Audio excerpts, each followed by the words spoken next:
Olha, gente, como eu estava falando para vocês, dia de grande emoção. Estamos tendo uma despedida aqui do nosso Eric Loyola, com o tempo aqui com a gente no escritório, filho do Vitor, que hoje, infelizmente, não vai poder estar conosco. Mas, em compensação, eu estou aqui em meio a articulistas dos mais importantes veículos de comunicação desse país. Marcelo Gutermann, recentemente, assinou um artigo do Estado de São Paulo. Rodrigo de Losso, que vez ou outra nos brinda com a sua genialidade no valor econômico. E não diferente disso, Cleveland Prats no UOL, ou seja, e eu no Itapevi News. Ou então no Cuti Agora. Olha que beleza. Meu pai sempre me ensinou, meu filho, se cerque dos bons, porque com eles você sempre vai aprender e sempre vai ficar melhor. É isso que eu aprendi e tenho procurado fazer. Bom, infelizmente o Vitor não está aqui, né? E normalmente o nosso bate-papo a gente começa com os números. Diga aí. Marcelo, desculpa, mas a gente tem que lembrar que o Vitor hoje está na CNN, né? Inclusive isso também, o Vitor, exatamente, né? Sem contar o trabalho artístico, a preparação, caracterização do próximo personagem, tirou a barba e tudo, hoje participando lá no programa da CNN. E ele me mandou aqui uma mensagem, ele que não vai poder estar conosco, dizendo o seguinte: bom, essa parte aqui não posso ler e tal. Beleza. Bom, segundo aqui as anotações que o Vitor mandou para mim sobre o Covid, a gente pode dizer o seguinte: essa semana estamos experimentando uma queda mais lenta, está caindo só 4%, né? Mas atingimos aí uma média de 1.082 casos, 5,5, perdão, uma média de 1.082 mortes, 5,5 por dia, que já é a menor pico desde o platô no ano passado. Em novos casos, ele colocou aqui, né? Eu expurguei os malditos dados represados pelo Rio Grande do Sul e Paraná, que ocorreram essa semana, e a média de 34.205, que já está nos níveis de dezembro. Parece, se eu consigo ter alguma interpretação de texto, me parece que é algo bom em comparação com o que a gente via vivendo. Bom, alguns estados estão com a média inferior a 2 mortes por milhão, né, atravessando a porta de saída, né, caso essa tendência se confirme, são Acre, Rio Grande do Norte, Sergipe, Pará, Amazonas e Paraíba. Outros se encaminham para atingir esse índice em breve, né? Estão inferiores a 4, que é o Maranhão, Piauí, Amapá, Roraima, Bahia, Espírito Santo, Ceará, Alagoas, Pernambuco e Distrito Federal. E em uma situação média entre 4 e 6, tem Roraima, Santa Catarina, Rio Grande do Sul, Tocantins e Minas Gerais. Ainda acima de 6, somente São Paulo, Mato Grosso, Goiás, Mato Grosso do Sul, Rio de Janeiro e Paraná. O quadro de vacinação é semelhante aí das semanas anteriores, né? Toda semana ali, uma média de 6 doses por 1.000 habitantes. Os novos casos da variante Delta inflexionaram na Europa, sem causar grandes danos no incremento de óbitos. Sim, olha, essa é a parte mais legal do recadinho que o Vitor mandou para a gente. Sim, é possível agora visualizar o fim da maldita, um dia a menos. E é isso, com essas boas novas aí sobre o Covid. É curioso, Marcelo, se você puder ler de novo os estados que estão com óbitos acima da média, São Paulo, ainda Mato superior Grosso do Sul. Então, ainda superior a 6 mortes por milhão, né? Com alguma coisa aí para a gente percorrer para dizer que a pandemia está acabando, é São Paulo, Mato Grosso do Sul, Goiás, Rio de Janeiro e Paraná. São esses os estados. São Paulo, Mato Grosso do Sul e Paraná estão acima da média de vacinação também. É engraçado, né? Como essa correlação ela não é perfeita, né? Não. Os estados, alguns estados que estão com mais vacinação também têm mais óbitos. Ou talvez aí, até por conta disso, possa haver um esforço mais concentrado, né? Uma vez que esses estados ainda estão com maior índice de letalidade, ou simplesmente é um daqueles mistérios que a gente vai levar algum tempo, de tantos os mistérios que envolvem a pandemia, que a gente vai precisar levar muito tempo para entender. Bom, eu obviamente nunca vou conseguir substituir o Vitor à altura, mas pelo menos tentei ler aqui o recado dele. Ele que, assim como qualquer um de vocês, quando não pode estar aqui, faz muita falta.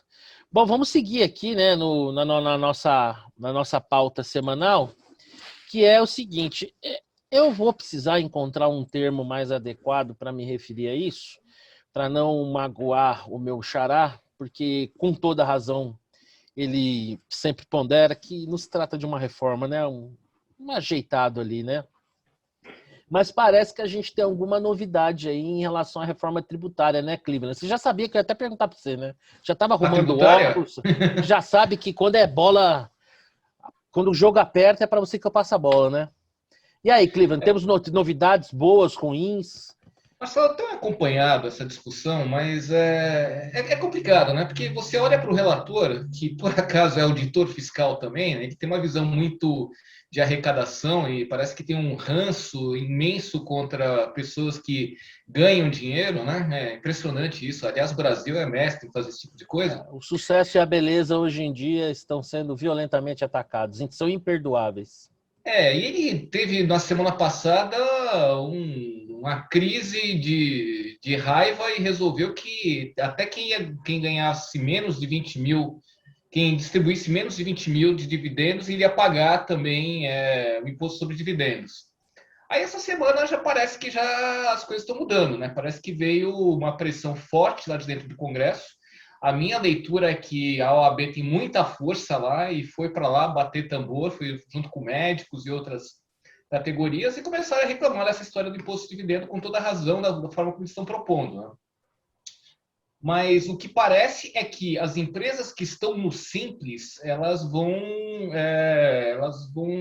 ficar fora dessa coisa do imposto sobre dividendos. Agora, a gente só precisa lembrar que a empresa que está no Simples é uma coisa, a empresa que tem lucro presumido é outra coisa.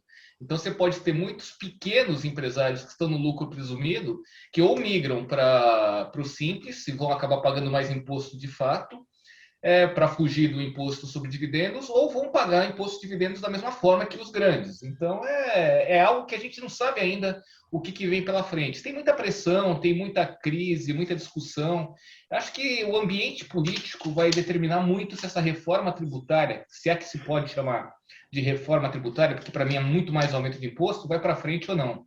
Então, a gente tem que aguardar, a gente tem que esperar, a gente tem que ver qual vai ser o texto do relator, e mesmo o texto do relator, qualquer coisa que saia, eu já tenho certeza que vai ter muita fricção, porque sempre alguém perde, né? A questão é quanto perde e quanto é aceitável perder nessa história.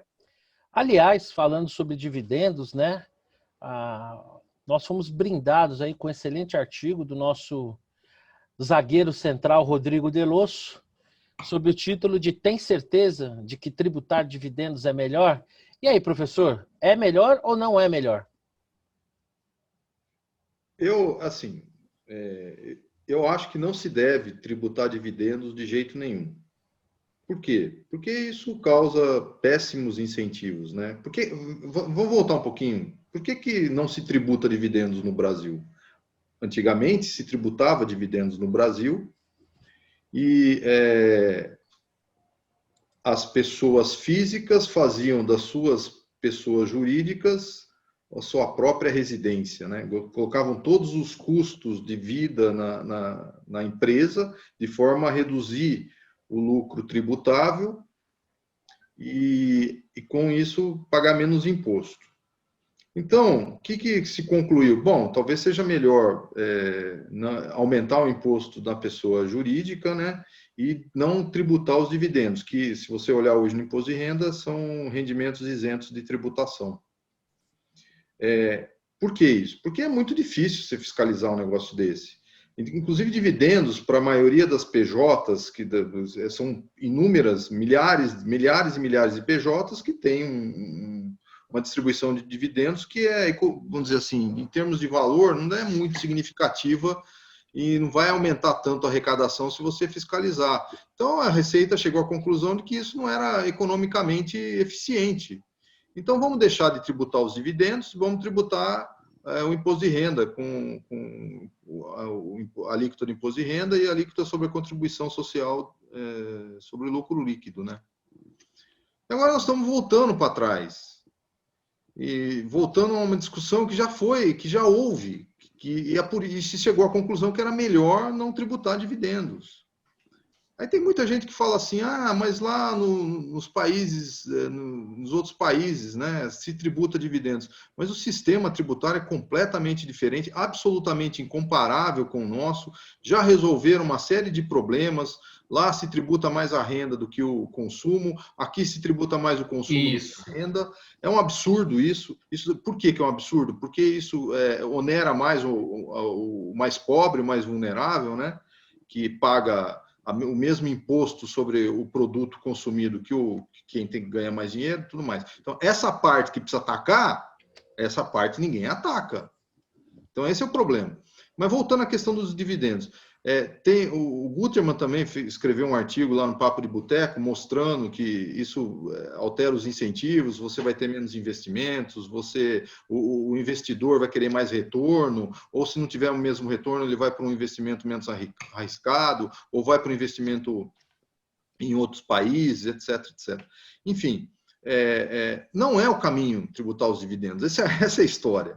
No fim das contas, parece que é um revanchismo com as pessoas jurídicas, com as pessoas que têm sua receita, têm sua renda por meio de dividendos. Parece que é um revanchismo. E quando as pessoas pensam nisso, elas pensam naqueles grandes acionistas que recebem um valor de dividendos enorme. Mas o que nós estamos falando aqui é da classe média, que não recebe tanto assim, e que usa os dividendos para pagar a escola particular, esses dividendos, né? Para pagar a escola particular para o filho, para pagar plano de saúde, essas coisas. Mas do ponto de vista da receita, não é o caminho. As pessoas vão arrumar um jeito de pagar menos impostos, a receita não vai aumentar tanto a sua arrecadação, e você vai criar uma série de distorções. Inclusive porque eu acho que essa de não pagar dividendos, você resolveu um problema de distorção. Então, tem que atacar o problema de frente. Acho que não é esse o caminho, de qualquer forma. Então, é uma bobagem, do meu ponto de vista. Ô, Xará, nessa não reforma, você acha que sobra ideologia, sobra governo quebrado e falta bom senso econômico?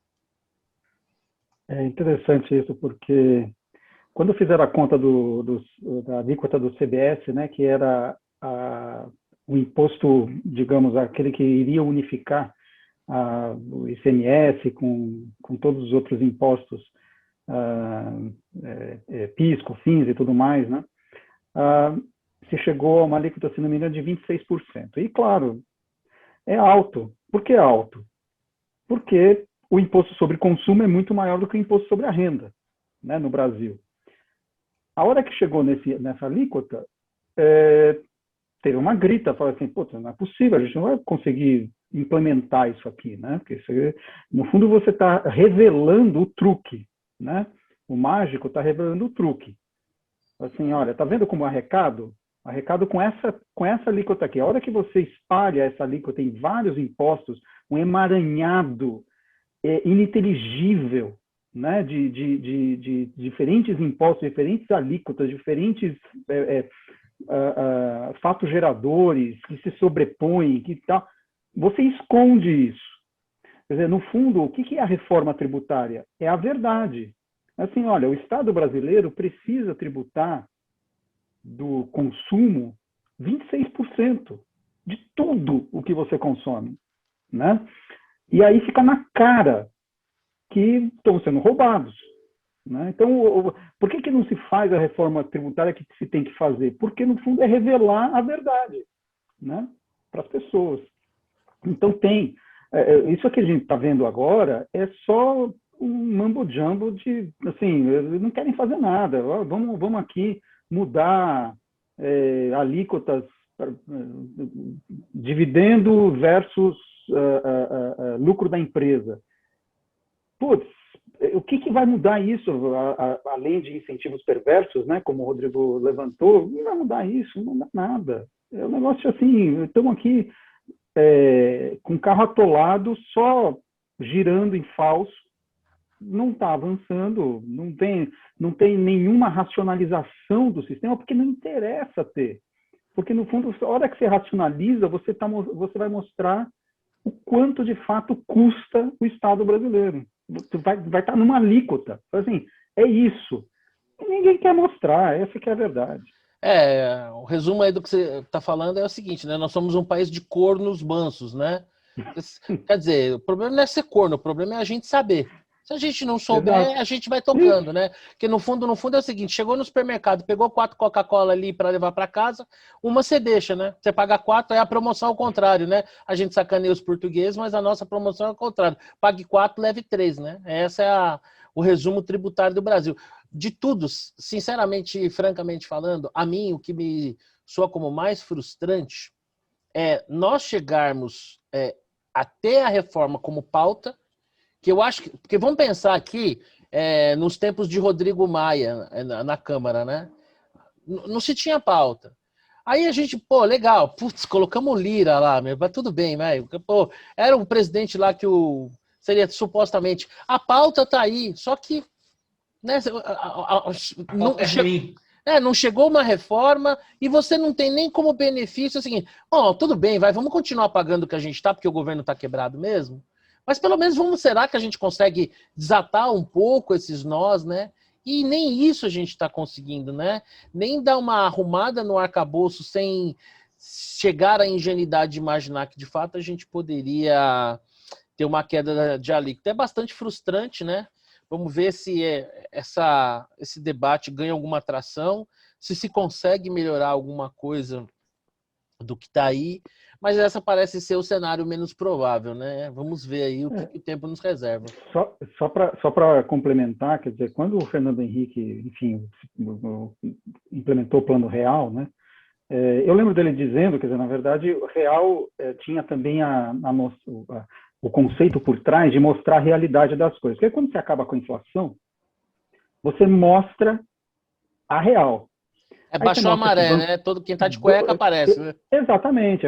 Os estados estão quebrados, usam os bancos estaduais para se financiar. A hora que acaba isso, aparece tudo. Então você tem uma série de esqueletos. Quer dizer, o Plano Real foi só o início do processo de ajuste.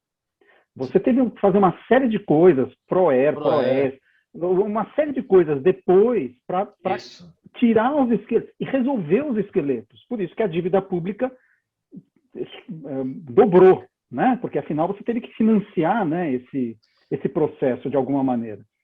E aí... diga. Eu ia só fazer um parênteses ao que você está comentando, e eu lembro bem, né, desde muito tempo no mercado financeiro, eu lembro que nós tínhamos uma enormidade de distribuidoras de valores imobiliários que tinham como única e exclusiva função ficar meiando as operações, né?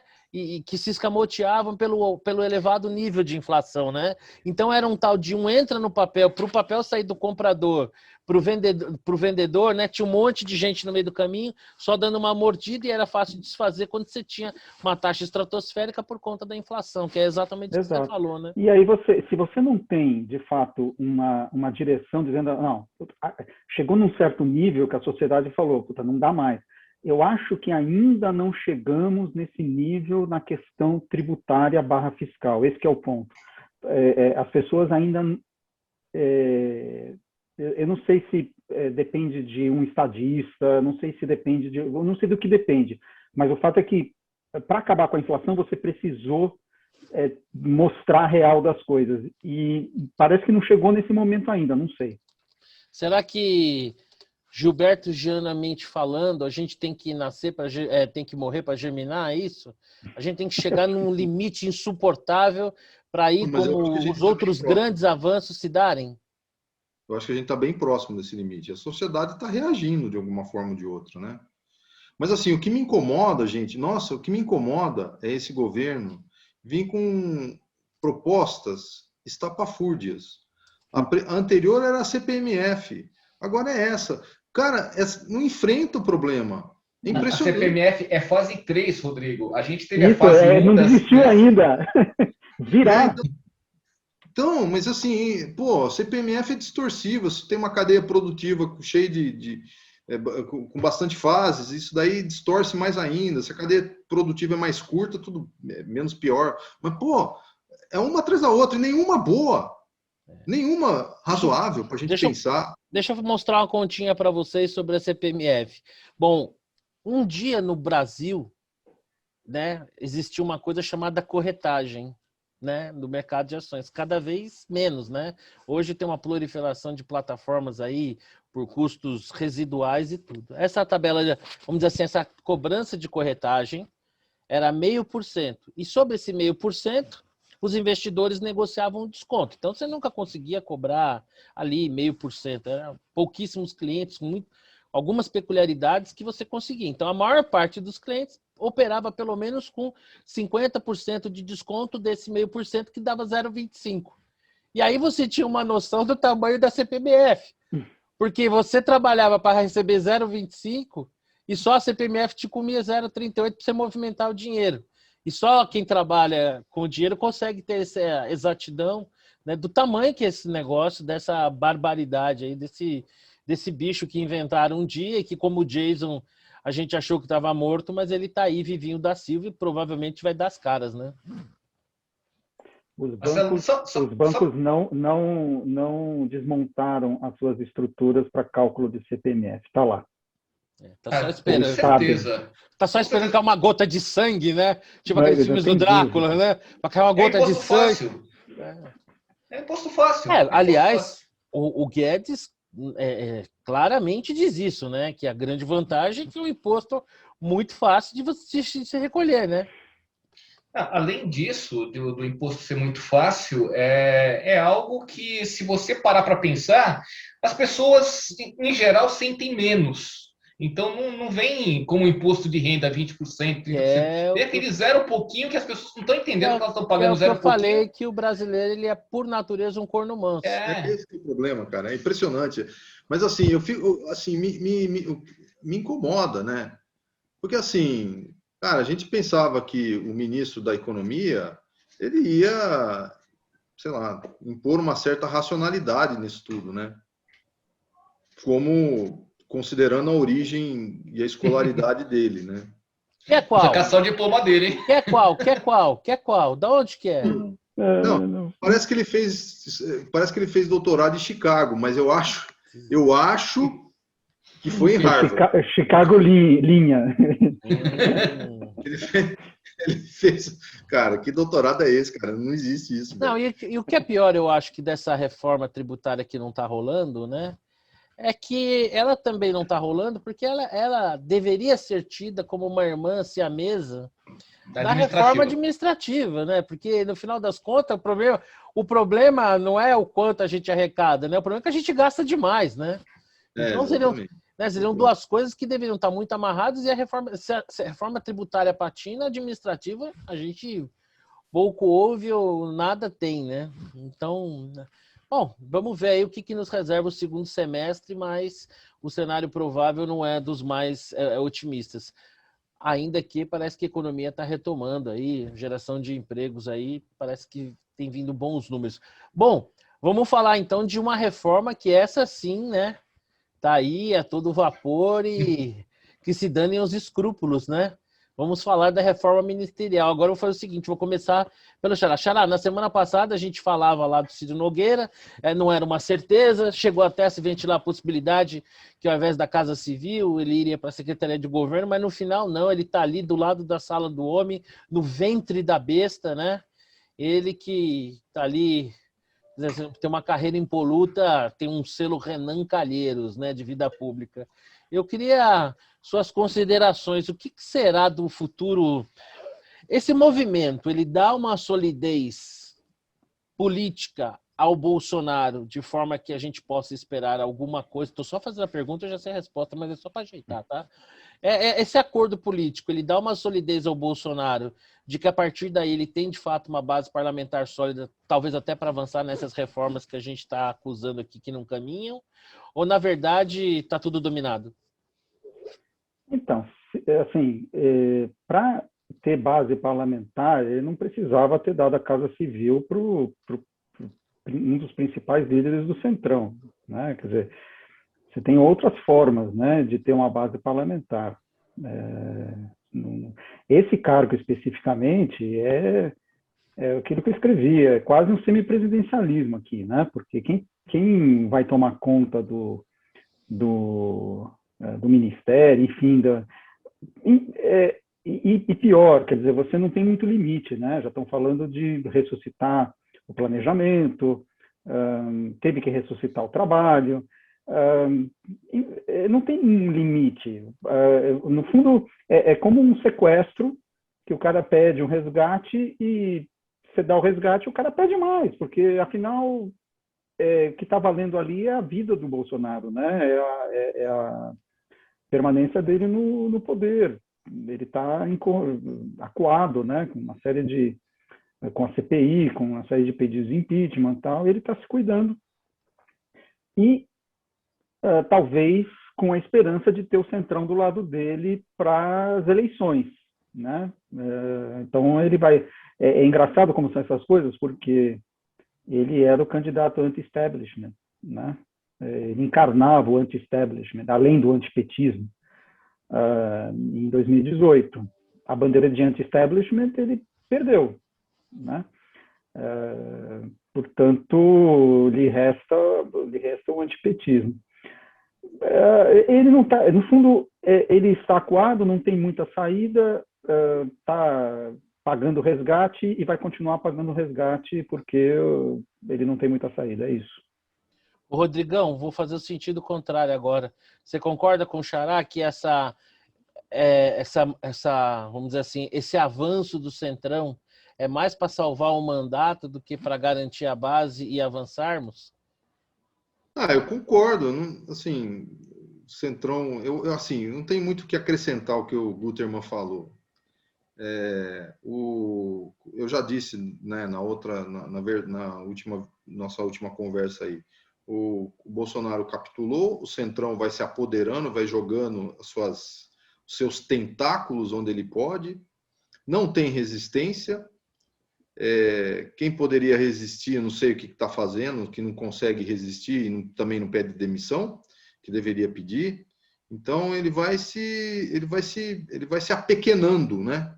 Ele sempre foi pequeno, mas agora ele está ficando bem pequeno mesmo, né? Então não vejo muita saída para ele. Ele está tentando manter o mandato e, eventualmente, se der tudo certo, ir para o segundo turno na eleição, que eu não tenho muita certeza se ele consegue ir até o fim. Meu Deus. Vai para o segundo turno e ver o que acontece. Desculpa, eu não posso deixar de comentar isso. Essa sua colocação, eu estou vendo você com uma roupa preta, segurando uma foice, como se fosse um cavaleiro do Apocalipse. Me diga uma coisa, esse não chegar no segundo turno seria o quê? O seu oponente, aquele que nós não iremos falar o nome, né? Levar no primeiro turno? Você acha que é possível isso?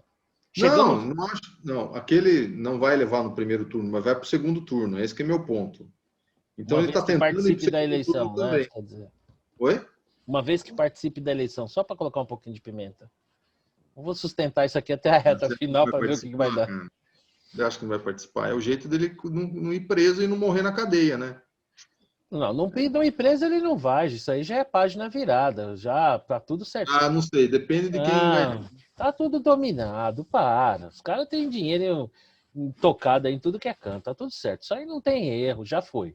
Temos ali uma satisfação para o proletariado ali que estava mais com os nervos mais à flor da pele, acalmou um pouquinho a coisa, vamos aqui ali, isso está tudo resolvido, isso é página virada. A minha dúvida é só se ele vai entrar numa bola dividida na reta final da vida dele e sair e encerrar a carreira dele com uma possível derrota. Eu acho que ele vai ganhar, cara. É que ele acha que ele vai ganhar, entendeu? Porque hoje, vamos esperar chegar um pouco mais perto da eleição lá, não sei, vamos ver. É uma aposta aí. Lógico, isso daí depende do que tiver lá na porta, lá na antessala das eleições, né? Vamos dizer assim. Aí ele vai se decidir. Mas, assim, é só sobrevivência. É só sobrevivência. É essa a política do Bolsonaro. Vou sobreviver até a próxima eleição. E lá, a gente vê o que faz. E se der tudo certo, eu vou para o segundo turno. É basicamente isso. Olha, essa é uma das raras situações onde eu não vou nem precisar fazer pergunta nem nada. Porque como se for um touro num rodeio, ali, né, preso, louco para sair para o picadeiro e arrastar o que vê pela sua frente. Olha, parece até que ele está um pouco enrubrecido. Não sei se é impressão só minha ou de vocês também. Mas então eu vou fazer o seguinte, Cleveland, é com você. Olha só, Marcelo, eu não vou ficar parecendo aquela moto lá daquele desenho. Eu te disse, lembra? Eu te disse. Então, mas eu falei que ia acontecer tudo isso, cara. Não, é impressionante. É você olhar um pouco o que é Brasília, você conhecer um pouquinho o que é aquilo, você conhecer aquele ambiente, e você perceber que o caminho estava trilhado. A hora que você entra, você faz o pacto com o demônio, abraça o capeta, porque não tem outro jeito, cara. A hora que você entrou com essa base, esses caras não vão parar. Mas será que não foi essa a conta do Bolsonaro? Já que eu estou no inferno, é melhor eu abraçar o capeta? Porque nós temos dois caminhos, né? Ou você tem uma ruptura, nós estamos em 2021 e não é o caso, ou você vai jogar o play the game. Porque a pergunta até que eu vou deixar para você, e quero fazer para os meus amigos. Eu fico aqui pensando, será que o Bolsonaro um dia pensou assim, tô precisando de um novo ministro do Gabinete Civil, deixa eu ver, quem que eu chamo? Vou chamar o Ciro Nogueira, essa é uma escolha do presidente, ou esse é um nome que um grupo político oferece a ele, que cabe a ele, no máximo, dizer que não? Porque eu não consigo imaginar que o Ciro Nogueira tenha sido uma escolha pessoal do Bolsonaro, ainda que, para ser ministro do Gabinete Civil, em tese, deveria ser assim. Você acha que foi uma escolha pessoal dele, Cleveland? Entre aspas, sim. Por que eu digo entre aspas, sim? Porque ele conhece essa turma, ele veio dessa turma. Marcelo, você mesmo disse, quem acha que o Bolsonaro ia ser diferente em termos do passado, se a gente compara o passado dele, espera demais. Sim. Ele é isso, cara. Ele está simplesmente revelando o que ele de fato é. E, infelizmente, é isso. A expectativa que algumas pessoas tinham de que ele fosse diferente, que fosse mudar, ele é isso. Ele está no ambiente dele. Ele sabe lidar com esse tipo de coisa. Então, é isso que está acontecendo. Agora, vai ser só isso? Não. Eu acho que não vai ficar na Casa Civil, porque a Casa Civil você coloca quem se quiser em qual cargo que você quiser. Mas trabalho é outra questão. O que mais me preocupa é a hora que começar a pegar planejamento, pegar Ministério da Economia, porque o Guedes não vai durar. E daqui a pouco a gente está com todo a esplanada aparelhada, agências reguladoras e outras coisas mais. Então, o que esses caras querem é cargo, é mandar, é negociar, é isso. E tomaram conta do poder. É isso que vai acontecer daqui até o final. Você acha, então, que nós vamos voltar aquele roubinho de garfo e faca e guardanapo, né, como era pré-PT, e não aquele... Porque o pessoal do PT roubou, tipo, comendo com a mão, né? Se lambuzaram. Ô, Xará, você acha, só para concluir aqui com o Cleveland, depois passar a bola para o Xará, você acha, então, que nós vamos voltar para um nível de, vamos dizer assim, corrupção dentro dos padrões aceitáveis pelo sistema como era pré-PT? Não, eu acho que vai tipo o PT, porque agora os caras estão com a mão na massa, eles estão decidindo. O Bolsonaro não vai querer decidir. Os caras vão atropelar, vão fazer tudo o que querem. E estão lá. E vão fazer, Marcelo. Essa turma faz. Eles não têm limites. Um Ciro Nogueira e a turminha que está junto vai atropelar, vão colocar gente em tudo quanto é cara, que vai ser uma maluquice isso. Ô, Xará, deixa eu fazer uma pergunta para você. Como eu havia dito, você acha que o Ciro Nogueira é uma escolha pessoal do Bolsonaro ou foi um nome apresentado a ele? E uma pergunta um pouco mais ampla e filosófica. Como é que a gente sai desse atoleiro, hein, político desse país? É possível o país avançar sem uma ruptura? Não, mas veja só.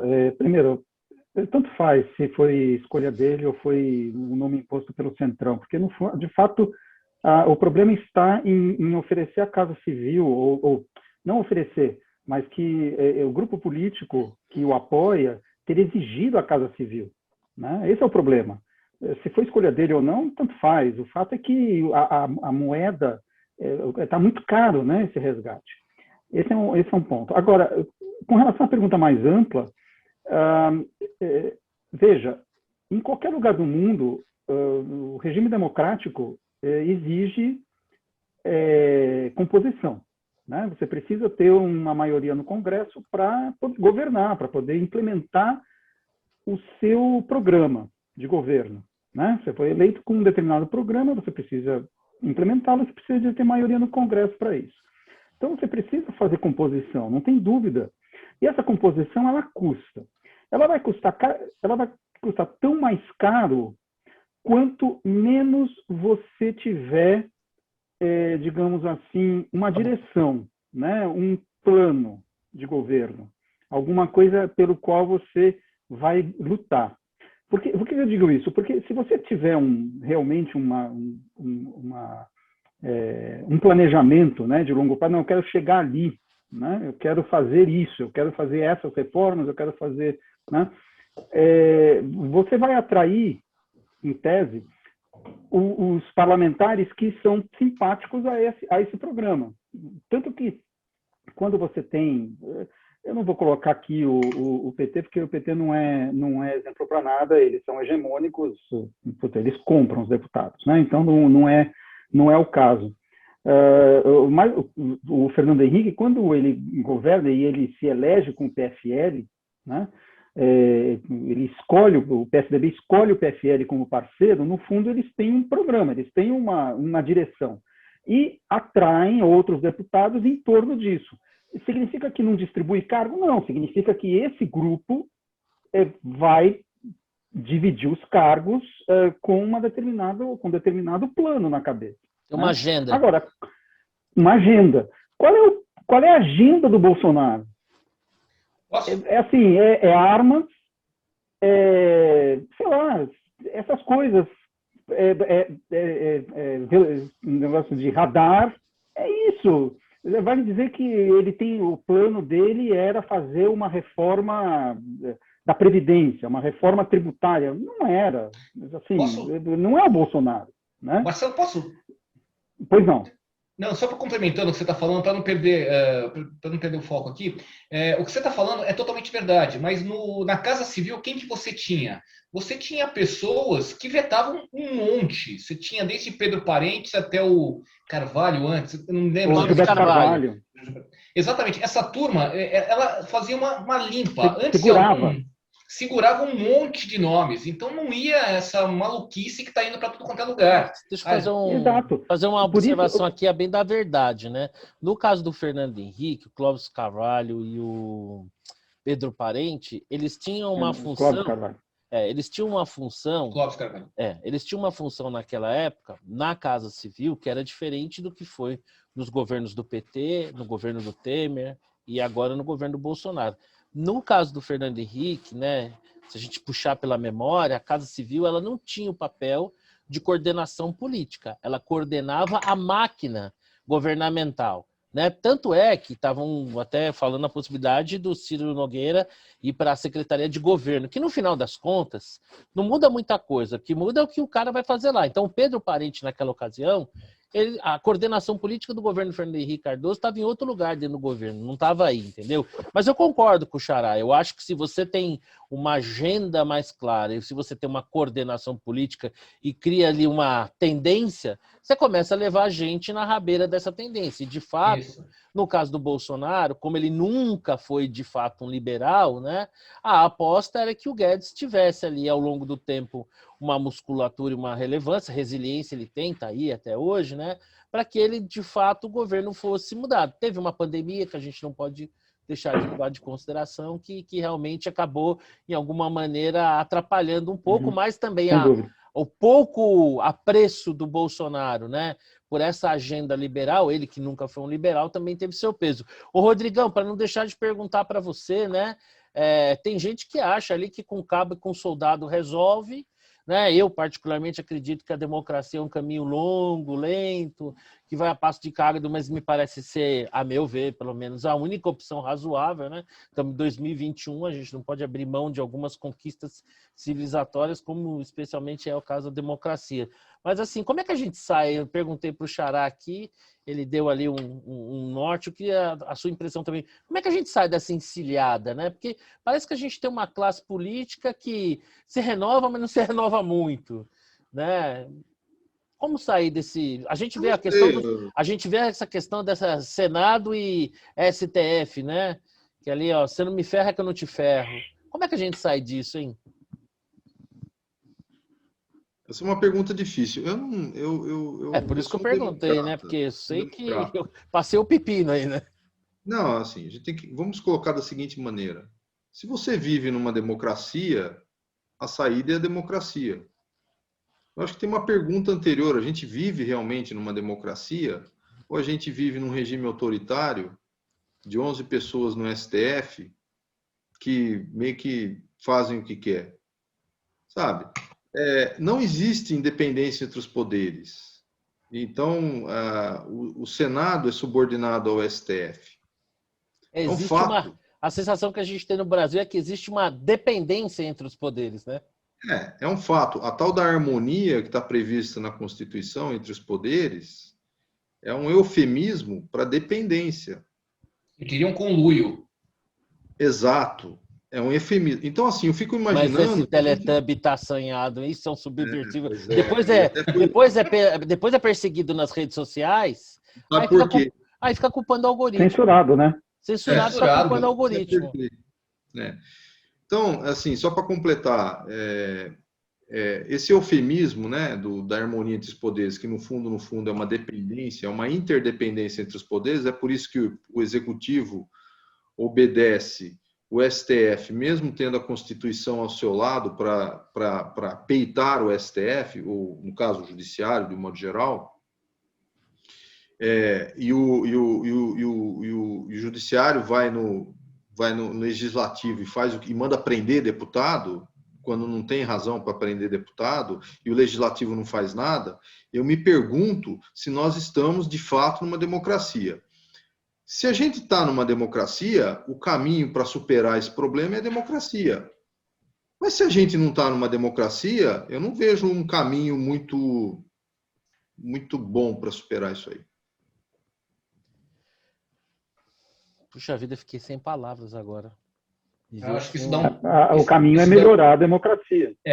Isso dá um programa inteiro, viu, Marcelo? Porque o nosso sistema democrático partidário está literalmente falido. Assim, não quer dizer que Isso que o Marcelo está falando e você está falando, Cleveland, eu já entendi. Eu vou antecipar. É que vocês são otimistas. É porque vocês acham que vai dar para melhorar a democracia. Esse é o problema de vocês, no meu caso. Não é assim que funciona. Vocês acham isso? Por que vocês acham que eu falo que ele é o nosso zagueiro central? Não é questão de achar, não. Assim, ó, só para completar, daí vocês falam. Só para completar. Quando você bota lá o sujeito que supostamente é contra tudo isso que está aí, e ele é fagocitado. Quem nomeou para o STF, ele nomeia quem nomeou para o STF, cara, não tem jeito, velho. O próximo que chegar vai fazer a mesma coisa. É isso.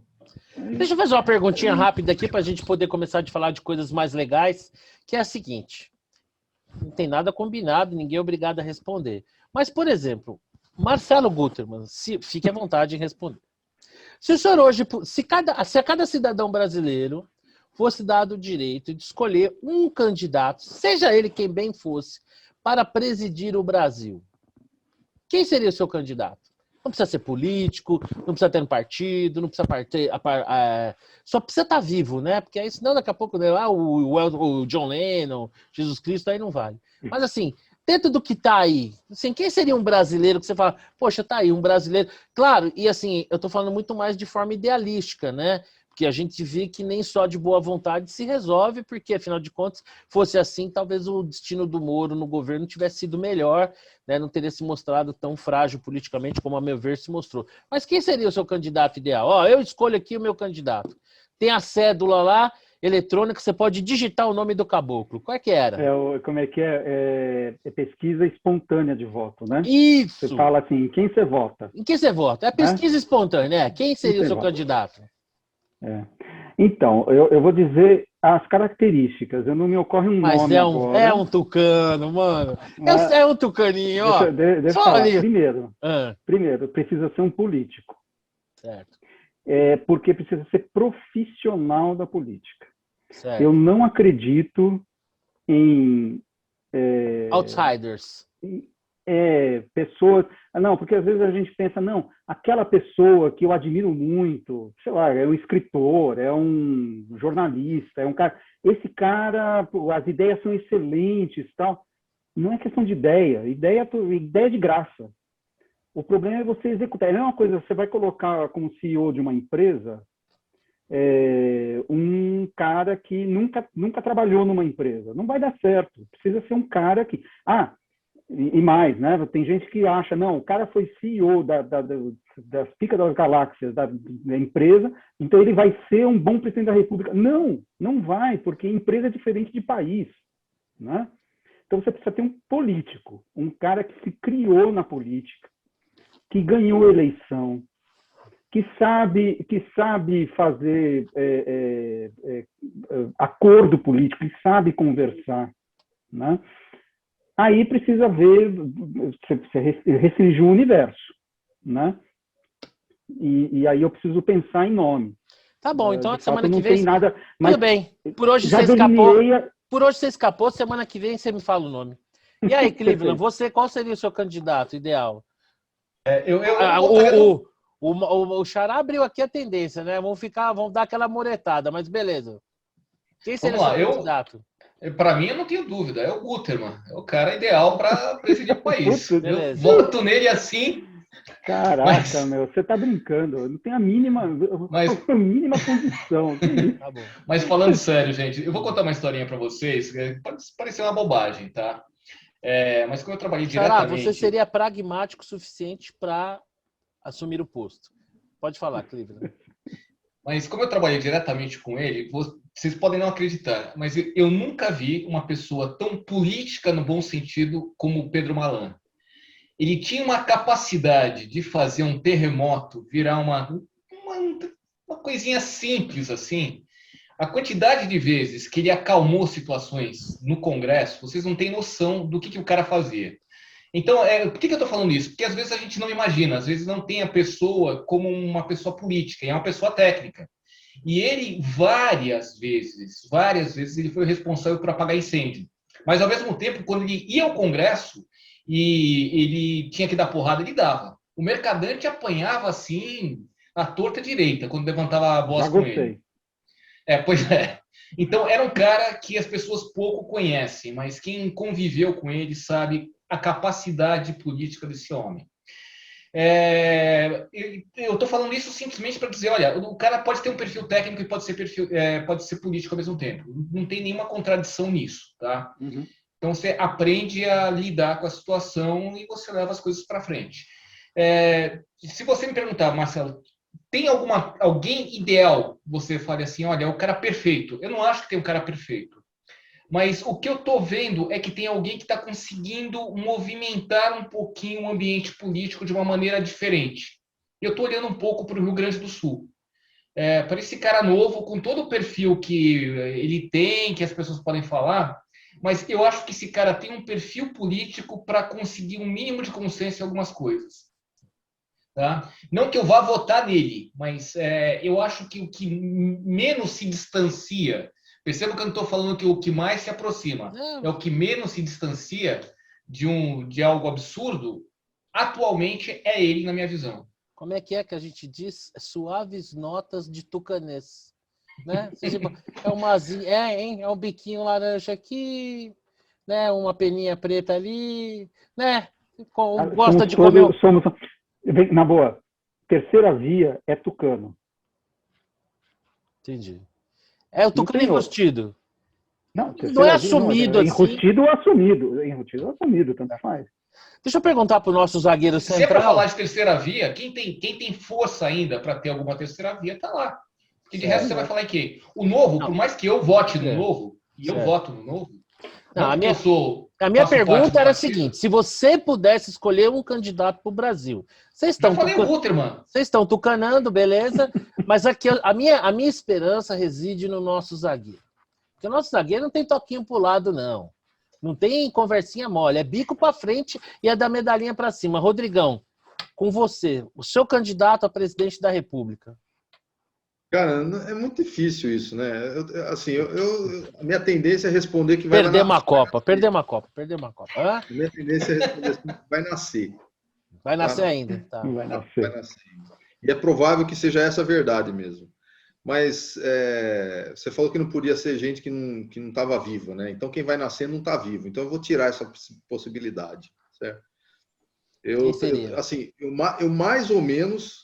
Eu sou o espelho do Cleveland. Primeiro o Gutermann, disparado na frente. Bom, temos um consenso. Algo raro nesse país. Já tenho 2 votos. 3. 3, Votaria de olhos fechados. Se arrumasse uma boquinha, então, beleza, hein? O Rodrigo de Losso como ministro da Economia, pronto. Fazendo os conchavos aí. Então, assim, mas o Gutermann não satisfaz os próprios critérios dele, que é ser político criado no meio, né? Então, ele tem esse handicap, né? Então, é chato, mas é verdade, né, Gutermann? Então, não dá pra... isso. A minha tendência seria a seguinte: eu não concordo com o Cleveland, com o governador do Rio Grande do Sul, não concordo.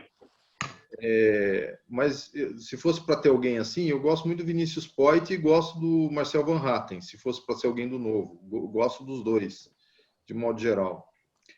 Mas eu acho que o Malan é bom também. Eu concordo com o Malan. Acho que realmente... Bom, então, eu vou dar meu nome aqui, como eu sei que a nossa audiência não é tão ampla assim. Marcelo, desculpa, deixa eu te cortar só um minutinho, só para esclarecer. O que eu estou falando é alguém que tem a capacidade de compor, não é alguém que eu goste. Porque a gente pode olhar a capacidade de compor pergunta também era simplesinha, com a Neto. Minha pergunta era simplesinha. Minha pergunta era simplesinha.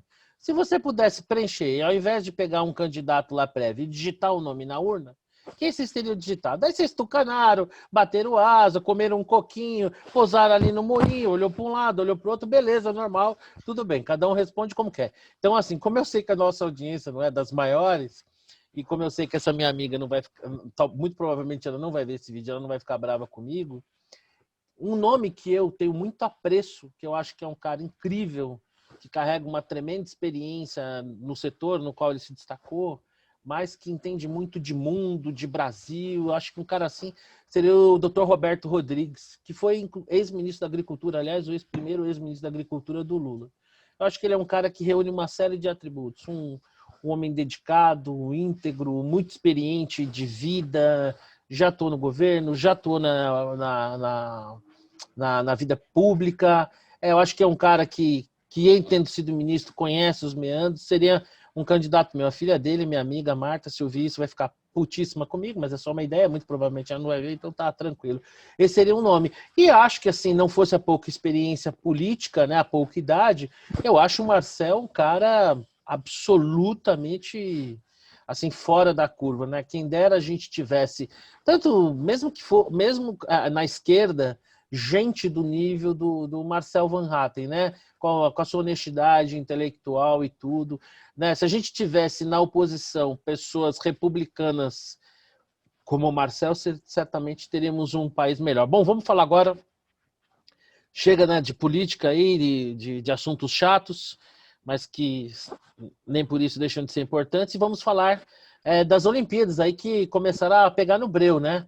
E aí, Xará, quais são as suas primeiras considerações em relação às Olimpíadas? O que você viu, o que você não viu? Roubaram mesmo Medina? Porque agora é o seguinte, se tem um programa que hoje eu vi um cara, juro por Deus, Band Esportes, o cara comentando o rugby feminino. Meu amigo, se tem um brasileiro especialista em comentar o rugby feminino, que com todo respeito às meninas estão lá na Olimpíada, um esporte incipiente no país, não tem problema, mas lá perderam, sei lá, 33-2, e tem um especialista para comentar isso, a gente está liberado.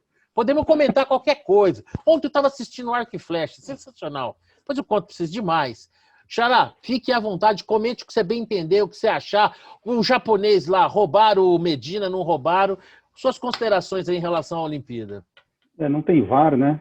Não tem VAR. É isso. Tem VAR, o juiz manda, né? Não sei, não tem condições de comentar. Não tem condições de Mas, comentar. Mas em geral, tem assistido a Olimpíada? O que tem te chamado a atenção? Enfim, é difícil de tudo, assistir, né? porque é de madrugada, né? Mas alguma coisa assim. Bom, primeiro, não é novidade, mas toda a edição me irrita o grau de ufanismo e daquela... Meu Deus do céu! E que se alia nesta Olimpíada com o discurso da igualdade, das chances agora. Aquela disputa do skate feminino, né, que a Raíssa brilhantemente conseguiu o segundo lugar, foi um negócio assim, não, porque estamos esperando o pódio triplo e é muito possível, tal, e agora, e as meninas, e a chance, e agora as oportunidades, tal. Eu falei, caramba, meu, tá pior que o Galvão Bueno isso aqui. Então, de fato, é bem, assim, é um teste para a paciência. Mas Olimpíada é Olimpíada, legal, o que dá para assistir, né? Porque de madrugada tem sido bem interessante. E publiquei no Papo de Boteco a minha previsão, né? Entre 3 e 5 medalhas de ouro. Não Para o vai Brasil? ser a melhor para o Brasil. Não vai ser a melhor, porque o pessoal está falando, não, essa aqui vai ser a melhor Olimpíada da história para o Brasil, né? Não sei de onde tiraram isso, por que seria, né? E tem a tendência do país sede se destacar, está novamente Mas essa se tendência materializando. aí, essa tendência, se você fosse arriscar um palpite, ela é uma tendência que se justifica por um investimento da nação sede concentrado ou tem um bolê-bolê ali? Porque, por exemplo, na Copa do Mundo de 2002, a Coreia ficou em quarto lugar e foi meio, não sei, meio esquisito ali, eu achei. Mas foi no jogo, não vi nenhum jogo em que tivesse atuação da arbitragem que pudesse, né, a gente desconfiar de que eles... Foi o incentivo torcida, da torcida. Né? Você tá na sua casa, né? Então Sim, você joga de tipo outra 78 maneira. na Argentina. É isso, Impacto você da joga de torcida outra ali. maneira. A torcida faz diferença. Sim, né? não, com Apesar certeza. de que no Japão não tem torcida nos estádios, mas você está no país, né? Sim, entendi. Então a energia é diferente. Eu acho que tem um fator casa. Tem umas facilidades. Tá. O Porto você sempre leva por trás das coisas, né? Tá me estranhando, pô. Já me chamou de Bambi porque eu sou São Paulino, você me dá uma dessa. Nada contra, porque hoje em dia você vai magoar os sentimentos, né? Mas não é a minha, né? Com todo o respeito aí. Tá cada certo, um na sua, tudo bem. Cada um na sua. É isso aí. O importante é ser feliz. Ô, Cleveland, quais são as suas considerações sobre as Olimpíadas? Tivemos aí uma polêmica, né? A ginasta americana aí, a Simone Biles, que desistiu e aí gerou toda uma polêmica, desistiu, amarelou, desistiu, é uma heroína, porque desistiu, enfim. Gente, que coisa chata. Eu nem sabia, a mocinha leva um símbolo de uma cabra, né? Porque é um trocadilho, né? Com a GOAT, né? Que é Greatest of All Times, né? Que é a maior ginasta de todos os tempos, mas chegou na hora lá, deu uma paritadinha. Desistiu? Para. Por que desistiu? A Simone Biles é a maior ginasta, né? Destaque para muitos, a maior ginasta de todos os tempos. Eu não entendo nada, mas na minha cabeça sempre foi a Nadia Comaneci lá, né? A romena, mas enfim. E aí parece que deu um blackout aí, uma pressão psicológica, uma cobrança para resultados. E ela acabou. Não entendi. 2010, né? O Ronaldinho. Talvez tenha alguma coisa parecida aí. O Ronalducho foi em 1998. Isso, exatamente. Mas e aí, Cleveland, qual é o seu overview aí sobre as Olimpíadas? Nossa, sobre esse assunto eu não tenho nada a dizer. Eu achei chique da minha parte, achei isso. Sobre esse assunto eu não tenho nada a dizer. Uma coisa dela, está doente, ponto, acabou e segue a vida, faz parte da vida. Vai ficar discutindo por que ela fez ou por que ela deixou de fazer.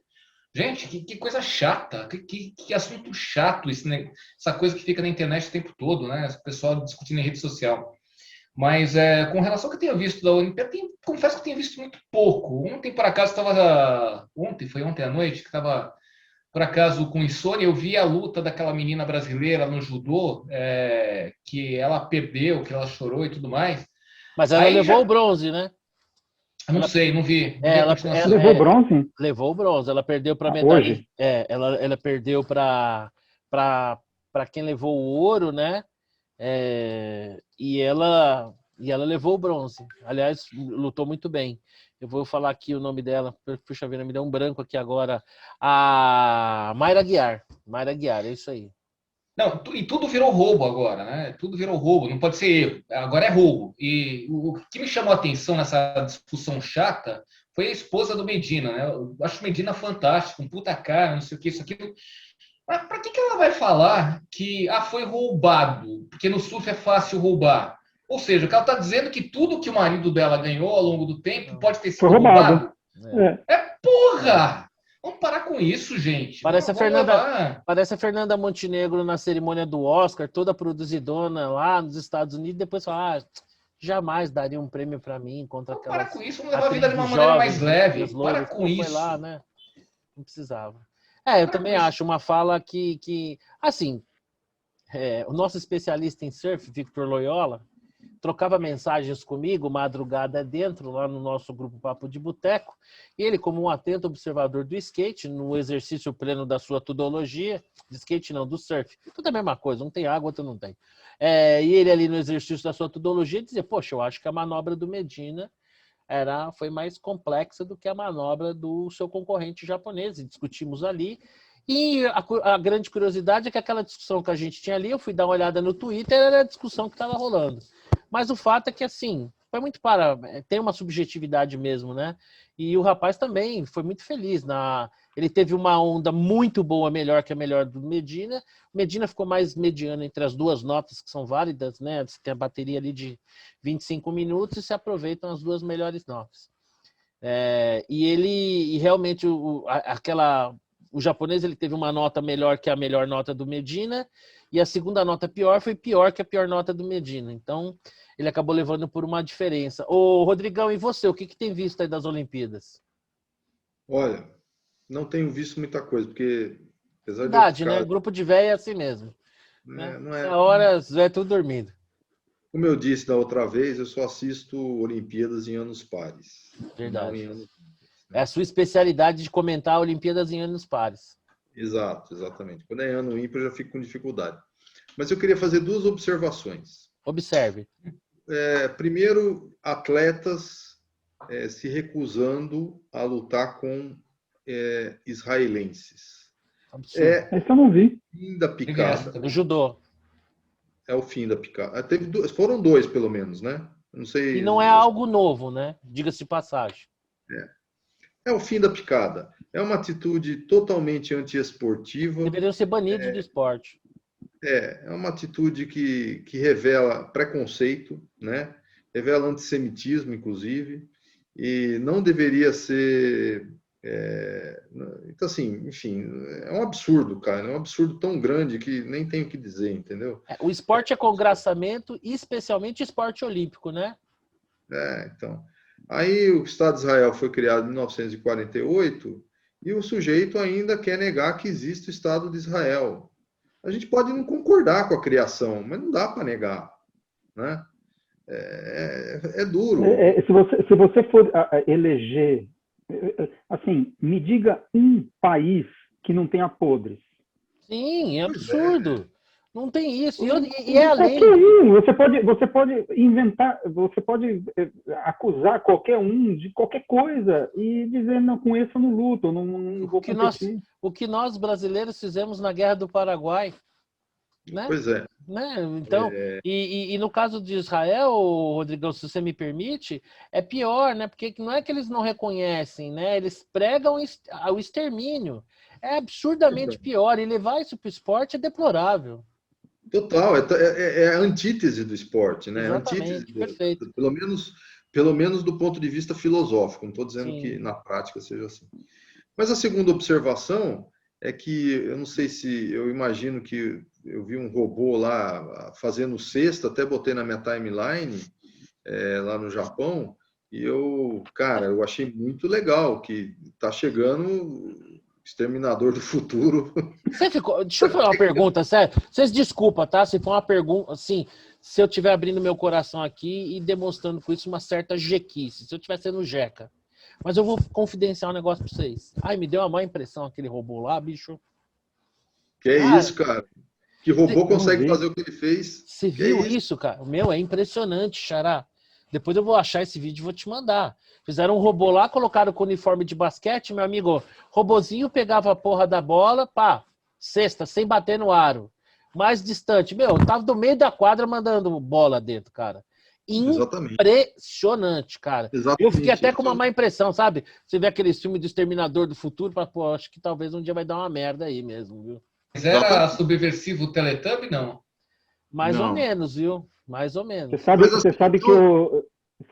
Continua, desculpa, depois eu complemento. A segunda observação que eu ia fazer era essa, mas ela tinha uma relação com a realidade, né? Então, assim, é uma versão trans do futuro. Cara, a gente está indo longe, né, cara? Cada dia mais cada vez mais as conversas estão indo muito longe, cara. Você sabe que eu estava de férias agora, meus filhos me arrastaram para jogar um videogame. Eu não curto muito, mas enfim, esse foi bem legal. Chama Detroit Goes Android, alguma coisa assim. Que é uma sociedade no futuro em que você tem androides que são humanos. Blade Runner. Assim, não tem diferença. E tem alguns androides que são divergentes, tal, que saem da programação e se revoltam, né? Mais ou menos essa história, tal. E aí, o jogo, você vai fazendo decisões éticas sobre o que o Android, você comanda 3 androides ali e o que os androides podem fazer ou não, né? Pode matar uma pessoa, em que condições, enfim. Esse era o jogo, supostamente isso aí era para se divertir.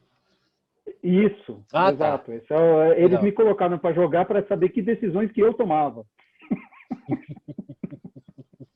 São bonzinhos, né? Sensacional. E aí só para dizer que, enfim, não é um robô jogando basquete que me assusta. É um robô jogando xadrez.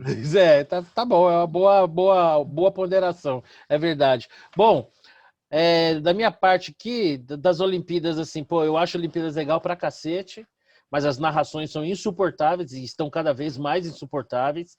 O que o Xará falou é a mais pura verdade, um ufanismo absurdo. Você vê, às vezes, locuções que discordam das imagens, né? Você tá vendo o negócio acontecer ali, né? E assim, um ufanismo doentio. Essa questão das redes sociais e dessas narrações off-tube, né, que a pessoa tá ali no estúdio, então aí o pessoal finge a reação espontânea você vê que cada vez tem menos, até o bastidor tá deixando de ser espontâneo, né, então essa parte das locuções é muito chata. Do que eu vi, eu assisti, né, a disputa do surf, cara, esse Ítalo Ferreira é sensacional, cara, esse cara, sabe, eu não acompanho assim, não acompanhava o surf, mas esse cara é um cara sensacional, assim, o cara mais bem nascido do mundo, que teve todo o incentivo do mundo. Se ele ganhar uma medalha de ouro, para mim ele já tem um mérito incrível, porque ele é o topo da humanidade. Quando essa história é construída de uma forma como a desse rapaz, de origem muito humilde, batalhador, mas o que mais me chamou a atenção dele, o cara ama o que faz, cara. Porque foram entrevistar ele antes da bateria final, cara, o cara tava com uma cara, sabe, ele não tava com aquela cara de que tá, não, toma isso, nós vamos pra final. Não, cara, não, vou lá, cara, eu vou curtir. Aí a repórter, o que você vai fazer agora? Vou ouvir uma música, vou dançar. Então, assim, antes da final, ele foi dançar, cara. Foi ouvir uma música. Então, assim, que medalha... A medalha de ouro desse cara é uma medalha de ouro muito especial, sabe? Tem uma história muito bacana por trás. Ele, assim, é engraçado que você vai começando a ver ali um pouquinho e aí você vai ganhando um certo entendimento. Então, assim, o que a gente percebe? Quando você vê que é leigo como eu, você vê o surfista, você vê o cara ali em cima da onda. Mas tem toda uma técnica, inclusive, de escolher a onda, a hora que o cara tem a preferência, então ele fica marcando ali o outro cara. Então, se ele abrir uma frente, ele retarda pegar uma onda, então ele só vai realmente numa onda muito boa para tentar melhorar a nota dele, ou então ele posterga o máximo possível para que o outro não diminua a diferença. Então, tem uma técnica ali por trás, então, muito, muito, muito legal. Nós temos uma medalhista de prata aí na ginástica olímpica, é fantástico, né, cara? Um país como o Brasil se meter ali entre Estados Unidos e Rússia, escolas tão tradicionais, né? Acho que é uma conquista e tanto a ser exaltada. Lamentavelmente, né, o que a gente vê é que essa Olimpíada está sendo palco, pelo menos aqui na parte que nos cabe, dessa polarização que está atingindo níveis doentios, né? A questão da lacração. Aí pega a menininha de 13 anos, negra, nordestina, mulher. Mas ela é corintiana. Né? Mulher, né? E aí você vê, né, como os meios de comunicação estão contaminados, né? porque classificam a fadinha lá, que é uma fofinha, né? Aplicam ela esses rótulos, né? Mas esquecem de dizer, antes de tudo isso, né? Cristã, né? Que ela vem de uma família de cristãos, né? Que são ali praticantes. Então, o que interessa a nossa agenda ou não? Então, isso é uma parte muito chata. Agora, os esportes são muito legais, né? Essa noite eu estava assistindo lá o arco e flecha. Pô, como é bonito, né? A técnica, né? Pô, demais, cara. Vi um turco lá. O que é isso, bicho? Porque, assim, a gente assistindo o negócio... O cara é mágico, né? Cara, a gente assistindo o negócio, a gente não tem a noção, cara. Quando uma hora lá deu uma tomada da câmera, da onde o camarada tá, o alvo que ele acerta e como é que é a trajetória da flecha, porque a flecha não vai reta, não. A flecha forma uma parábola e vai girando. Então, cara, como é incrível o ser humano. Porque ali tudo influencia, o peso do arco, a tensão que o cara tem no braço, tanto é que eles usam aquele monte de negócio no braço, a velocidade do vento. Então, cara, assim, foi fantástico, eu estou adorando. De esportes coletivos não vi porcaria nenhuma, mas o pouco que eu vi, eu tô gostando muito, exceção feita a esse pano de fundo. O esporte deveria ser aquele momento que a gente deixa essas outras coisas todas para fora, né? Pô, eu que vou muito ao estádio, porque é tão legal, né, cara? Pô, seu time faz um gol, você abraça um cara que você nunca viu na tua vida. Né? Você vira amigo de infância em 2 tempos de um cara que você viu ali e não vai ver nunca mais. Então o esporte tem deveria preservar essa coisa da gente deixar essas outras diferenças para fora e se até a diferença do esporte, vencer o melhor, o que se dedica mais. Né? E o esporte engajado é tão chato quanto a arte engajada. Exatamente, cara, sabe? Então, assim, é uma coisa que realmente, assim, fragiliza isso que deveria ser tão bonito. Né? E, por fim, né, falando da ginasta americana, a Simone Biles, que também cai nesse problema, né? Essa moça desistir é um direito inalienável dela. Né? Se ela está desistindo por contusão, pela pressão psicológica que ela está sofrendo, o que quer que seja, é um exercício de um direito dela, pronto e acabou. Então isso não faz dela um ser humano pior, porque essa é uma decisão dela. Agora, me assusta um pouco tentar glamorizar a desistência dela, transformar essa desistência num ato heróico, quando esse ato não é heróico, ele diz respeito às nossas fragilidades como ser humano, e de certa maneira, ainda que sem pretender, e talvez até em alguns momentos pretendendo, porque tem gente que odeia o mérito, né? De certa maneira, desmerecendo todos aqueles que superaram todos os seus limites, né? Físicos, mentais, psicológicos, subverteram o destino ao qual estavam condenados quando nasceram. A gente vê aqui no Brasil esses atletas de origem absurdamente humilde que conseguem chegar numa medalha olímpica, né? Então, quando você tenta transformar essa desistência numa virtude, ainda que possa até ser um ato individualmente corajoso, né? De ter apesar que eu acho que normalmente quem desiste porque não aguentou mesmo o tranco e não tem mal nenhum, acontece, todos nós temos limites, mas isso é uma coisa que a mim incomodou bastante. Então, em respeito, e que vai bem em aquele negócio da gente atacar o mérito, né? Tudo que tem mérito parece que é uma coisa que, se é mérito e é bonito, tem uma galera aí que parece que não gosta mesmo. Bom, vamos falar rapidamente aqui, porque a gente já avançou no tempo aqui, estamos quase chegando lá. Futebol hoje, estranhamente, eu não sei vocês se têm essa impressão, mas hoje, estranhamente, o Vitor, tem uma reunião de trabalho, vai demorar muito. Até agora? Será? Não sei, achei estranho. Achei essa ausência aí hoje. Ontem, antes do jogo, não, porque o Vascão, o Lisca doido, é isso e aquilo. E o que nós vimos? Né? O que a gente viu? O momento mágico do futebol. Né? O desabrochar de um gênio, né? Incompreendido.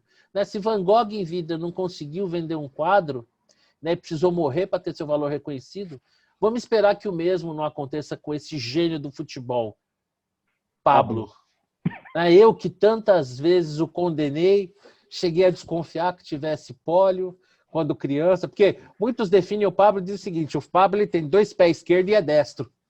Então você vê que é uma combinação complexa, né? Para o cara praticar o futebol. Talvez isso explique o fato que ele fez um gol de cabeça. Né? Isso, talvez para ser mais. Parece que bateu a bola na cabeça dele. É isso, não, né? Você é honesto. Ele realmente teve mérito, porque ele subiu demais, foi em contrabola e assim, realmente Há controvérsias. tirou do goleiro. Não, ele tem esse mérito, ele tem 2 pés esquerdos mesmo, ele é destro, e isso dificulta um pouco a prática do futebol, com a bola rolando, é um fato, a gente tem que admitir. Parece que ele tem, às vezes, ali em algum momento, algumas limitações motoras, mas ontem ele desabrochou e entrou no radar do Tite, né? Agora já pode, Qatar 2022, a gente pode ter uma surpresa. Eu lamento que o Vitor não esteja aqui.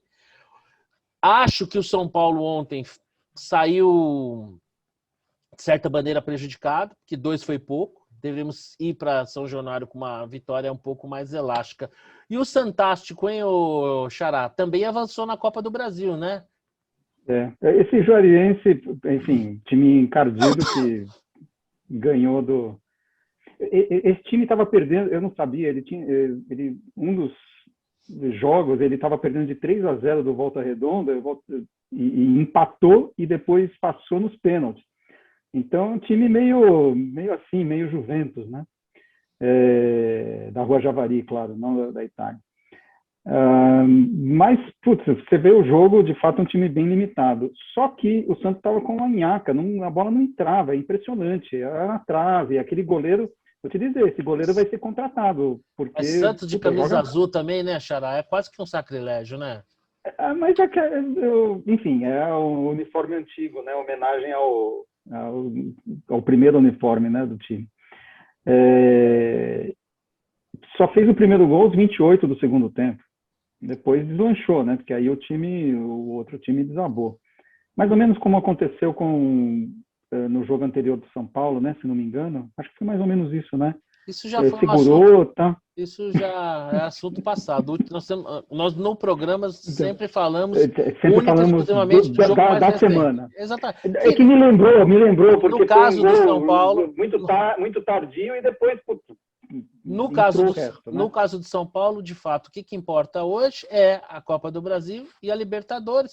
Campeonato Brasileiro já conquistamos 6 vezes, gigante não cai, então assim, vamos ganhar um joguinho outro ali, ficar ali no meio para a Sul-Americana e beleza. Esse assunto está superado, não é pauta. Não estava combinado aqui, ninguém... Desculpa ter escapado a pauta. Não, tudo bem. Não era a minha intenção. Nenhuma. Eu imagino. Eu tenho certeza absoluta, conhecendo como eu conheço, mas tudo bem. Ô, Rodrigão, antes de passar a palavra para o Cliver, eu queria compartilhar com você a minha alegria tricolor. Como é que foi o seu regozijo na noite de ontem, naquela vitória maiúscula do atual campeão paulista, o maior torneio regional do mundo? Cara, o que eu vou dizer? Depois de domingo... Não precisa lembrar, esquece isso. Porra, com o maior sacrifício aqui para tentar deixar de lado. Gol contra, né, zagueirão? Mas 2 para trás você entrega o taco. Uma coisa, mas assim, é difícil de deixar isso passar, né? Porque tudo bem perder, mas, porra, cara... Bom, já que ninguém... Continua com o assunto, pô. Como é que pode isso? E eu elogio o cara, eu falo que o cara é zagueiro. É negativo até, ele é pessimista, é negativo até no futebol, né? É no dia que a gente ganhou, esquece. No dia que ganhou. Não, eu acho que, a gente tem que ver o que vai acontecer com o Palmeiras, né? Mas, enfim, tem a Copa do... Vamos lá, vou falar das coisas boas. Estamos avançando na Copa do Brasil, né? Com bastante folga. Estamos avançando com firmeza na Libertadores. Com competência na Libertadores, né? A gente vence lá, né? Vence bem lá. E se continuar assim... É isso, Rodrigão. Isso aí, pô. Aí, pronto. É isso. Mas... que isso, cara. Então, a gente estava conversando aqui... Agora deixa eu contar uma coisa para vocês. Essa dá uma vantagem de ser mediador, né? Você sabe qual que é... Assim, vou contar um caso aqui. Acontece que meu concunhado, ele é carioca, esportista, campeão de karatê, não sei o quê. Então tem que ficar ouvindo ele falar do Flamengo o tempo todo. Não, você pensa bem, cunhado já não é bosta nenhuma. Cunhado já não é bosta nenhuma. Concunhado, ainda mais. E aí não bastasse isso, um concunhado flamenguista. Manda matar, meu. Cara, vocês 50 pau e se livra desse camarada. Entendem que eu passei domingo? Nossa Senhora. É porque assim, né? O que eu tive que ouvir? Nem todo Horas. chato é flamenguista. Horas. Mas todo É que flamenguista é chato, né? Não, se tivesse perdido de 1-0, cara, você fala, pô, o juiz roubou, mas eu tive que ouvir isso. Aí o Marcelo quer que eu fique contente Não, com você os sabe, ó, 2-0 sobre o tudo bem, Vasco, vai. né? Se você não pode contra eles, una-se a eles. Já que o Rodrigão não desiste, é o seguinte: o pior de tudo é que foi 5-1 pro Flamengo e aos 25 minutos do segundo tempo, o placar era 1-0 São Paulo. Exatamente. Isso é o pior de Exatamente. tudo. Que, assim, Esse é o pior de como tudo. Como é que em 20 minutos... virou 2 acaba 4, beleza, o time tava uma bosta. Não, a gente saiu na frente. Nós seguramos o placar até os 25 minutos do segundo tempo. Pô, tomamos um empate, beleza, vamos arrancar um pontinho dos caras e tudo bem. Pô, demos uma bobeira, os caras viraram 2-1, pô, perdemos o Flamengo no Maracanã, em casa. Fazia anos que os caras não ganhavam da gente, tava mordido e tal, não sei o quê. Pô, mas 5-1 foi brincadeira. Tanto é que você vê, metade da delegação de São Paulo veio de avião, né, do Rio, e ainda teve que fretar um ônibus, porque, porra, como é que ia carregar tudo isso de bagagem, né? 5 gols não cabia no voo de volta, né? Então, tá vendo? Eu tive o meu momento de sacanear. Que horror, cara. Não, na boa, que horror. Mas é passado. Ganhamos do Vasco, vamos avançar na Copa do Brasil, pronto, já. Agora vamos falar aqui com o nosso amiguinho corintiano, que como sempre fica ali na moita, né? Não tá pra cair, não tá pra ganhar bosta nenhuma, figuração total. Tá tranquilo aí pro seu lado, né, o Cleveland? Você não esperava muita coisa mesmo desse seu time, né? Chapecoense 4, Grêmio 7, América Mineiro 10, São Paulo 11, 17º. Tá bom, não, só curiosidade. Ah, Marcelo, você já ouviu falar daquele conto lá, como é que é? João e o pé de feijão, que o gigante que tá lá em cima, de repente... Não, meu conto é o robô gigante quando era moleque, que ele matava todos aqueles monstros lá que zoava Tóquio e gigante não cai. Apesar que eu nunca gosto de ficar discutindo com especialista em Série B, porque corintiano e palmeirense eles entendem do assunto, né? Então a gente nunca deve também menosprezar a opinião de especialista, mas gigante não cai. Só aí a gente engata 2, 3 vitórias, fica sossegado. É só ir deslanchando aqui na Copa do Brasil e na Libertadores. Bom, amiguinhos, né, chegamos às nossas considerações finais. Vou começar aqui pelo meu xará.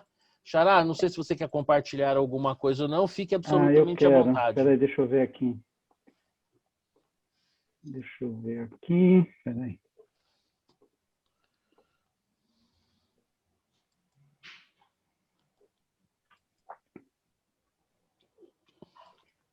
Gostou dessa? Caraca, olha que fundo chique, hein, meu?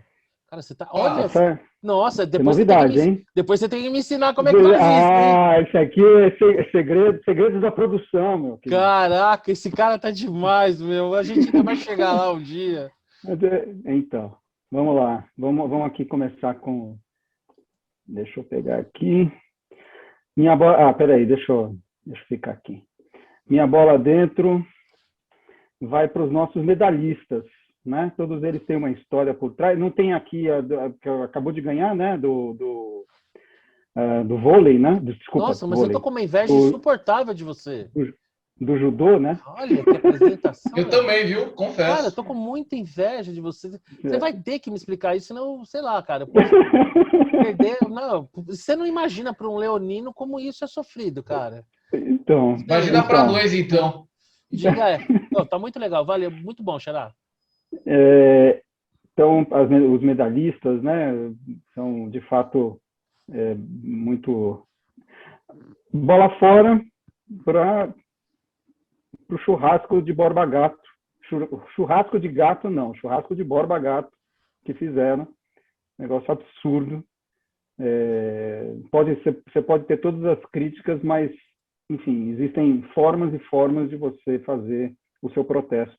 E essa certamente não é uma delas, né? E a minha dica,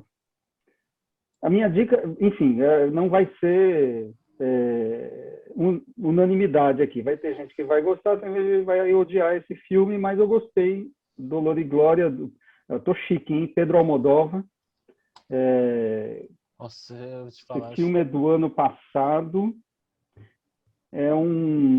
Com Antônio Bandeiras, Penélope Cruz e tal. E a história... Por que eu gostei? Enfim, porque fala um pouco da gente, né? Meia-idade, o cara é um diretor de cinema que bastante sucesso, vai chegando ali no final da carreira, então começa a se questionar, e tem flashback da vida dele e tal. É um filme muito bem montado e eu me identifiquei com o personagem. Então, enfim, não é para todo, como eu disse, não vai ser unanimidade, né? Então, fica a minha dica aí. Eu gostei. E agora, como é que eu saio daqui? Deixa eu... stop sharing. Pronto. Nossa, insuportável. Depois eu vou precisar de um curso básico de Zoom para poder fazer essa viadagenzinha toda que eu adorei.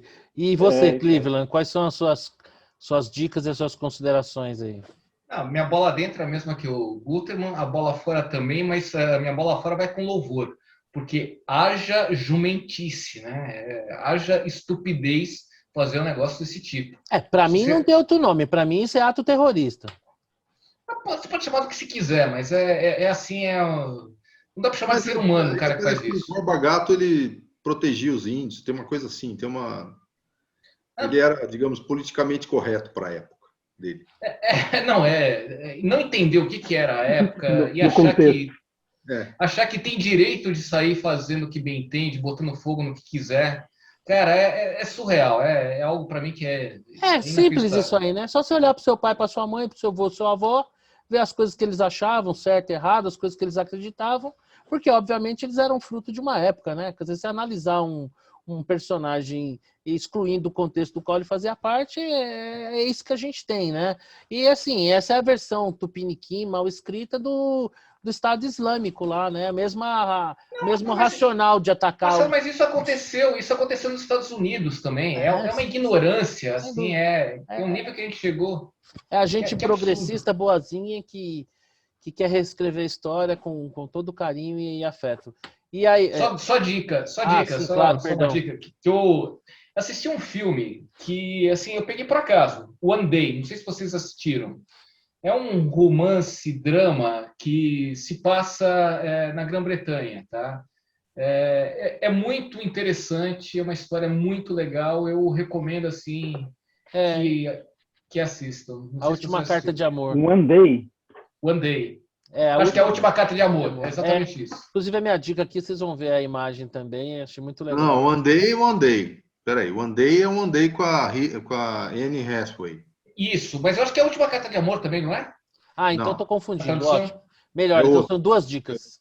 Não, eu tô com o nome em inglês só, desculpa, gente. É One Day. One Day. Eu já tinha assistido, que é um filme de 2011, tudo já tinha assistido. Esse é lançamento. Esse mesmo. Esse mesmo. É muito bom, assim, não dá para falar muito do filme, porque senão se estraga quem for assistir, tá? Mas vale a pena, é um romance, drama, bem legal, bem interessante. E para quem gosta da Grã-Bretanha, assim, são imagens lindíssimas de Londres, de Edimburgo e até Paris, até pega um pouco Paris. E aí, Rodrigão? Vou compartilhar, só que eu acho que eu vou estragar um pouco sua festa. Deixa eu ver aqui, peraí. Já falou da goleada. Puta merda, hoje tá foda, não pode elogiar, viu? Cara, primeira bola fora.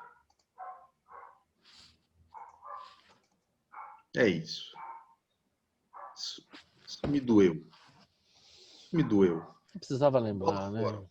Bola fora pro São Paulo. Não pode perder de 5. Eu vou compensar isso. Muito bem. Bola dentro. Bola dentro são esses daqui que ganharam as medalhas até esse momento. Eu estou incluindo tudo, então estou junto com o Marcelo, estou completando todos os medalhistas, né? Que nós tivemos, um de ouro, acho que 3 de prata e 3 de bronze. Então essa nossa bola dentro é difícil, né?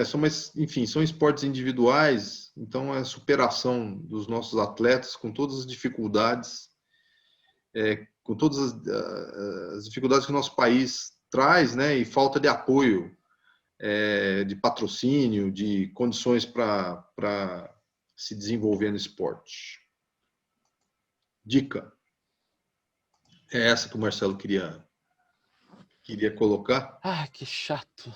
A Última Carta de Amor realmente é um filme muito interessante. Muito. Eu assisti um One Day também, viu, Cleveland, por causa disso, mas eu vi que já tinha Não, sido. eu confundi. A Última Carta de Amor é um filme muitíssimo interessante, prende atenção. É um filme, né, água com açúcar, né, gente? É água com açúcar, Mas é um veja bem. coração bruto, né? Mas é um É. coração espinhudo, é um Para quem dá lindo. canelada, como vocês dizem o tempo todo, esse é um momento de relaxamento, sabe? Aí para Então, mim que sou uma manteiga derretida, acredito no amor, enfim, achei lindo esse filme. e coisa que eu não faço normalmente, a frase da semana. Cara, a frase da semana é essa daqui. Assim, vem pensando aí no caso aí do aumento de impostos, né? Você deixar o governo te regrar, né? Gente que tem seus próprios interesses, que coloca seus interesses na frente dos outros, né? Então, não consigo entender como alguém deixa burocratas e políticos tomarem decisões por mim, né? Então, as Porque são pessoas... pessoas do bem, ô Rodrigo. São Claro, pessoas que querem, que são o bem, que querem o bem e tudo mais. É isso aí. então, Você quer? Posso só completar? O Lira acabou de fazer um pronunciamento dizendo o seguinte, que ele é a favor do fundo eleitoral nesse nível, porque senão os milicianos vão colocar políticos no poder. é claro, é exatamente isso que vai acontecer.